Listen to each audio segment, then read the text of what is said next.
અરબ સાગરમાં સર્જાયેલું ચક્રવાતી તોફાન શક્તિ વધુ તીવ્ર બન્યું છે। અરબ સાગરમાં સર્જાયેલા શક્તિ વાવાઝોડા અંગે હવામાન નિષ્ણાતની આગાહી। વાવાઝોડું સંતા કુકડી રમી રહ્યું છે તેવું અનુમાન કરવામાં આવ્યું છે। અરબી સમુદ્રમાં બનેલું શક્તિ વાવાઝોડું કચ્છ તરફથી રાજસ્થાન તરફ ફંટાશે। ગુજરાત તરફ વાવાઝોડું આવતા નબળું પડશે, જોકે તેની અસર જોવા મળશે। 5મી અને 6ઠી તારીખે આ વાવાઝોડાની ગુજરાત પર અસર જોવા મળશે। 15 તારીખ બાદ વધુ કેટલીક સિસ્ટમ બનતા વાવાઝોડું આવે તેવી શક્યતાઓ છે।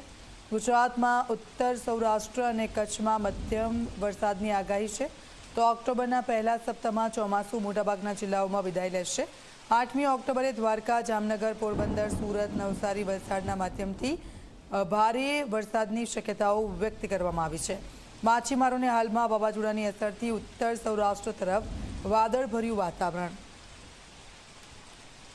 આ સિઝનનું સૌપ્રથમ શક્તિશાળી વાવાઝોડું બની રહ્યું છે। જોકે બંગાળ ઉપસાગરમાં તો એક પછી એક સિસ્ટમ બનતીને વાવાઝોડા બનતા જ હોય છે, પણ અરબી સમુદ્રમાં વાવાઝોડા ઓછા બનતા હોય છે।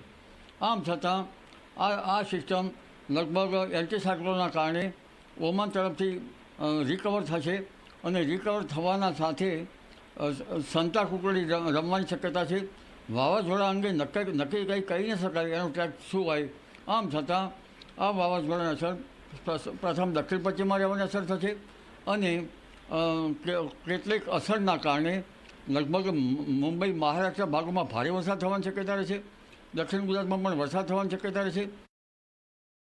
વાવાઝોડું તો જ્યારે બંગાળ ઉપસાગરમાંથી સિસ્ટમ આવી અને ગુજરાતમાંથી તે સિસ્ટમ લગભગ દરિયામાં ગઈ હતી, ત્યારથી જ દૂર જતાં એ વાવાઝોડું બન્યું હતું।